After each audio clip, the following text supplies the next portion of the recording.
Hi hello friends, welcome to my channel. ಇವತ್ತಿನ ವಿಡಿಯೋದಲ್ಲಿ ನಾನು ಕೆಲವೊಂದಿಷ್ಟು ಆರೋಗ್ಯದ ಬಗ್ಗೆ ಮಾಹಿತಿನ ಕೊಡ್ತಾ ಹೋಗ್ತೀನಿ. ನಮ್ಮ ಅಡುಗೆ ಮನೆಯಲ್ಲಿ ಸಿಗುವಂಥ ಕೆಲವೊಂದಿಷ್ಟು ಪದಾರ್ಥಗಳನ್ನು ಬಳಸ್ಕೊಂಡ್ಬಿಟ್ಟು ನಮ್ಮ ಆರೋಗ್ಯನ ನಾವು ಕಾಪಾಡ್ಕೊಬೋದು. ನಮ್ಮ ಅಡುಗೆ ಮನೆಯಲ್ಲಿ ಸಾಕಷ್ಟು ಆಯುರ್ವೇದಿಕ್ ಔಷಧಿಗಳು ಇರ್ತವೆ. ಆ ಥರ ಬಳಸ್ಕೊಂಡ್ಬಿಟ್ಟು ನಮ್ಮ ಮನೆಯಲ್ಲೇ ಮನೆ ಮದ್ದನ್ನು ನಾವು ಮಾಡ್ಕೊಬೋದು ಕೆಲವೊಂದು ಆರೋಗ್ಯದ ಸಮಸ್ಯೆಗಳಿಗೆ. ಸೊ ಹಾಗಾದರೆ ಅವೆಲ್ಲ ಯಾವ್ಯಾವ ಕಾಯಿಲೆಗಳಿಗೆ ಯಾವ್ಯಾವ ಮನೆ ಮದ್ದನ್ನು ನಾವು ಮನೆಯಲ್ಲೇ ಮಾಡ್ಕೊಬೋದು ಅನ್ನೋದನ್ನು ಇವತ್ತಿನ ವಿಡಿಯೋದಲ್ಲಿ ನಾನು ಡೀಟೇಲಾಗಿ ತಿಳಿಸ್ಕೊಡ್ತಾ ಹೋಗ್ತೀನಿ. ಸೊ ಬನ್ನಿ ಹಾಗಾದರೆ ವಿಡಿಯೋನ ಸ್ಟಾರ್ಟ್ ಮಾಡೋಣ.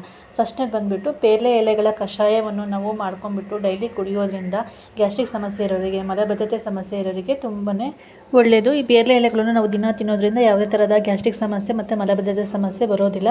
ಹಾಗಾಗಿ ಗ್ಯಾಸ್ಟ್ರಿಕ್ ಸಮಸ್ಯೆ, ಮಲಬದ್ಧತೆ ಸಮಸ್ಯೆ ಇರೋರು ಆದಷ್ಟು 2ರಿಂದ 3 ಪೇರಲೆ ಎಲೆಗಳನ್ನು ನೀರಿನಲ್ಲಿ ಹಾಕ್ಕೊಂಡ್ಬಿಟ್ಟು ಕಷಾಯ ಮಾಡ್ಕೊಂಡ್ಬಿಟ್ಟು ಕುಡೀರಿ. ಅಂದರೆ ಒಂದು ಲೋಟ ನೀರು ಹಾಕ್ಕೊಂಡ್ಬಿಟ್ಟು ಅದರಲ್ಲಿ 2ರಿಂದ 3 ಪೇರಲೆ ಎಲೆಗಳನ್ನು ಹಾಕ್ಕೊಂಡ್ಬಿಟ್ಟು ಅದನ್ನು ಚೆನ್ನಾಗಿ ಕುದಿಸ್ಬಿಟ್ಟು ಆ ನೀರನ್ನು ಸೋಸ್ಕೊಂಡ್ಬಿಟ್ಟು ನೀವು ಡೈಲಿ ಕುಡಿಯೋದ್ರಿಂದ ಯಾವುದೇ ಥರ ಗ್ಯಾಸ್ಟ್ರಿಕ್ ಸಮಸ್ಯೆ ಮತ್ತು ಮಲಬದ್ಧತೆ ಸಮಸ್ಯೆ ನಿಮಗೆ ಬರೋದಿಲ್ಲ.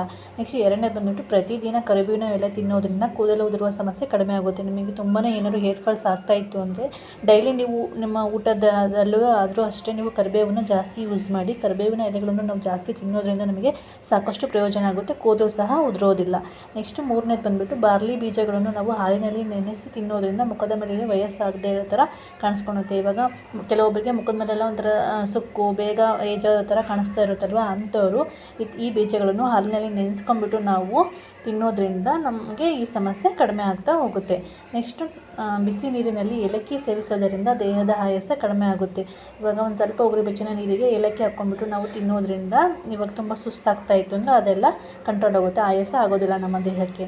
ನೆಕ್ಸ್ಟು ಶುಂಠಿ ಬೆರೆಸಿದ ಹಾಲು ಕುಡಿಯೋದ್ರಿಂದ ಬೆನ್ನು ನೋವಿನ ಸಮಸ್ಯೆ ಕಡಿಮೆ ಆಗುತ್ತೆ. ಬೆನ್ನು ನೋವು ಆಲ್ಮೋಸ್ಟ್ ಆಲ್ ಎಲ್ರಿಗೂ ಇರುತ್ತೆ. ಈ ಬೆನ್ನು ನೋವಿನ ಸಮಸ್ಯೆಗೆ ಹಾಲನ್ನು ಬಿಸಿ ಮಾಡ್ಕೊಂಡ್ಬಿಟ್ಟು ಅದಕ್ಕೊಂದು ಸ್ವಲ್ಪ ಶುಂಠಿ ಕಷಾಯ ಥರ ನಾವು ಶುಂಠಿನ ಜಜ್ಜಿ ಹಾಕೊಂಡ್ಬಿಟ್ಟು ಶುಂಠಿ ಕಷಾಯ ಥರ ನಾವು ಮಾಡ್ಕೊಂಡ್ಬಿಟ್ಟು ಆ ಹಾಲನ್ನು ನಾವು ಕುಡಿಯೋದ್ರಿಂದ ಬೆನ್ನು ನೋವಿನ ಸಮಸ್ಯೆ ಕಡಿಮೆ ಆಗುತ್ತೆ. ಆಲ್ಮೋಸ್ಟ್ ಆಲ್ ಹೆಣ್ಮಕ್ಳಿಗಂತೂ ತುಂಬಾ ಬೆನ್ನು ಬರ್ತಾ ಇರುತ್ತೆ, ಆಪ್ರೇಷನ್ ಎಲ್ಲ ಆಗಿರುತ್ತಲ್ಲ ಕೆಲವೊಂದು ಟೈಮು. ಹಾಗಾಗಿ ಸೊ ಅವರು ಆಲ್ಮೋಸ್ಟ್ ಆಲ್ ಈ ಥರ ಶುಂಠಿ ಕಷಾಯನ ಮಾಡ್ಕೊಂಡ್ಬಿಟ್ಟು ನೀವು ಕುಡಿದ್ರೆ ಬೆನ್ನು ನೋವು ಸಮಸ್ಯೆ ಕಡಿಮೆ ಆಗುತ್ತೆ.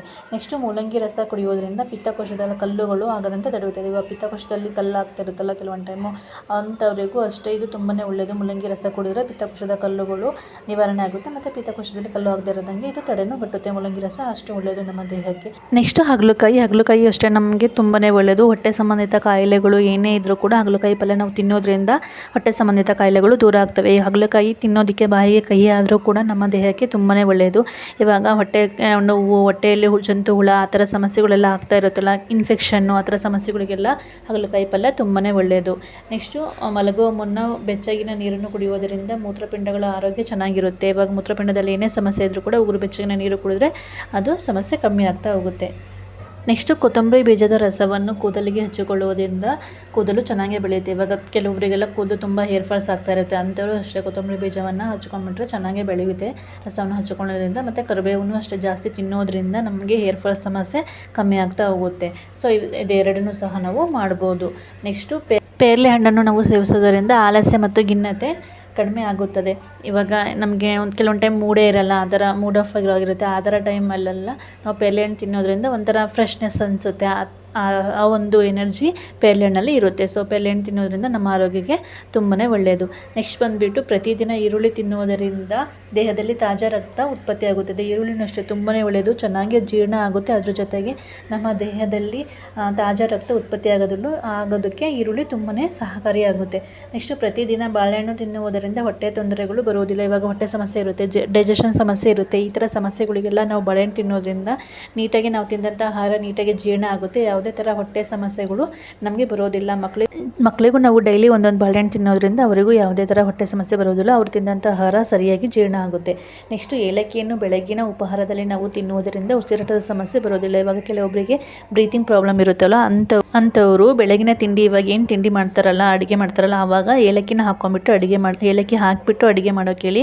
ಆ ಥರ ನೀವು ಬೆಳಗಿನ ತಿಂಡಿಯಲ್ಲಿ ಏಲಕ್ಕಿನ ಸೇವನೆ ಮಾಡೋದ್ರಿಂದ ನಿಮಗೆ ಉಸಿರಾಟದ ಸಮಸ್ಯೆ ಕಮ್ಮಿ ಆಗ್ತಾ ಬರುತ್ತೆ. ನಿಮಗೆ ಯಾವುದೇ ಥರ ಬ್ರೀತಿಂಗ್ ಪ್ರಾಬ್ಲಮ್ಮು ಆಗೋದಿಲ್ಲ. ನೆಕ್ಸ್ಟು ಉತ್ತುತ್ತೆ ಹಣ್ಣು ಮತ್ತು ದ್ರಾಕ್ಷಿ ಹಣ್ಣು ಸೇವನೆ ಮಾಡೋದ್ರಿಂದ ಆಯಾಸ ಕಮ್ಮಿ ಆಗುತ್ತೆ. ಇವಾಗ ತುಂಬಾ ಸುಸ್ತಾಗಿರುತ್ತೆ, ಸಣ್ಣ ಪುಟ್ಟ ಕೆಲಸ ಮಾಡಿದ್ರು ಕೆಲವೊಬ್ಬರಿಗೆ ತುಂಬ ಸುಸ್ತಾಗ್ತಾ ಇರುತ್ತಲ್ಲ, ಅಂಥವರು ಉತ್ತುತ್ತೆ ಹಣ್ಣು ಮತ್ತು ದ್ರಾಕ್ಷಿ ಹಣ್ಣನ್ನು ಜಾಸ್ತಿ ಯೂಸ್ ಮಾಡಿ. ಆಗ ನಿಮಗೆ ಯಾವುದೇ ಆಯಾಸ ಆಗೋದಿಲ್ಲ. ನೀವು ಎಷ್ಟೇ ಹೊತ್ತು ಕೆಲಸ ಮಾಡಿದ್ರು ಕೂಡ ನಿಮಗೆ ಆಯಾಸ ಆಗದೇ ಇರೋಂಗೆ ಅದು ಪ್ರೊಟೆಕ್ಟ್ ಮಾಡುತ್ತೆ. ಮತ್ತು ರಾತ್ರಿ ಹೊತ್ತು ಊಟವನ್ನು ಬೇಗ ಮಾಡೋದ್ರಿಂದ ಅಜೀರ್ಣ ಸಮಸ್ಯೆ ಆಗೋದಿಲ್ಲ. ಕೆಲವರು ಇವಾಗ ತುಂಬಾ ಡೈಜೆಷನ್ ಪ್ರಾಬ್ಲಮ್ ಇರುತ್ತೆ, ಗ್ಯಾಸ್ಟ್ರಿಕ್ ಸಮಸ್ಯೆ ಆಗ್ತಿರುತ್ತೆ. ಇದಕ್ಕೆಲ್ಲ ಮೇಯ್ನ್ ಕಾರಣ ಅವ್ರು ಏನು ಮಾಡ್ತಾರೆ, 11 ಗಂಟೆಗೆ 10 ಗಂಟೆಗೆ ಹಿಂಗೆ ಊಟ ಮಾಡ್ತಾರೆ, 11 ಗಂಟೆ ಮಲಗ್ತಾರೆ.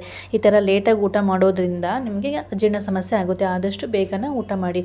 ತುಂಬ ನೈಟಾಗಿ ಊಟ ಮಾಡೋದನ್ನು ಅವಾಯ್ಡ್ ಮಾಡ್ತಾ ಬನ್ನಿ, ಆವಾಗ ಯಾವುದೇ ಥರ ಅಜೀರ್ಣ ಸಮಸ್ಯೆ ಆಗೋದಿಲ್ಲ. ಇದಿಷ್ಟು ಇವತ್ತಿನ ಮಾಹಿತಿ ಆಯಿತು. ನಿಮಗೆ ಇವತ್ತಿನ ವಿಡಿಯೋ ತುಂಬಾ ಯೂಸ್ಫುಲ್ ಆಗಿದೆ ಅಂದ್ಕೊತೀನಿ. ತುಂಬ ಒಳ್ಳೆಯ ಆರೋಗ್ಯದ ಮಾಹಿತಿಯನ್ನು ನಾನು ಇವತ್ತಿನ ವಿಡಿಯೋದಲ್ಲಿ ತಿಳಿಸ್ಕೊಟ್ಟಿನಿ. ಇದೇ ಥರ ಒಂದು ಒಳ್ಳೊಳ್ಳೆ ವೀಡಿಯೋಸ್ಗಾಗಿ ಪ್ಲೀಸ್ ನನ್ನ ಚಾನಲ್ಗೆ ಸಪೋರ್ಟ್ ಮಾಡಿ. ಇವತ್ತಿನ ವಿಡಿಯೋ ಇಷ್ಟ ಆದರೆ ಪ್ಲೀಸ್ ಲೈಕ್ ಮಾಡಿ, ಶೇರ್ ಮಾಡಿ, ಹಾಗೆ ನನ್ನ ಚಾನಲ್ನ ಸಬ್ಸ್ಕ್ರೈಬ್ ಮಾಡ್ಕೊಳ್ಳಿ. ನಿಮ್ಮ ಸಪೋರ್ಟ್ ನನಗೆ ತುಂಬ ಮುಖ್ಯ. ಪ್ಲೀಸ್ ನನ್ನ ಚಾನಲ್ಗೆ ಸಪೋರ್ಟ್ ಮಾಡಿ. Thanks for watching. Thank you so much.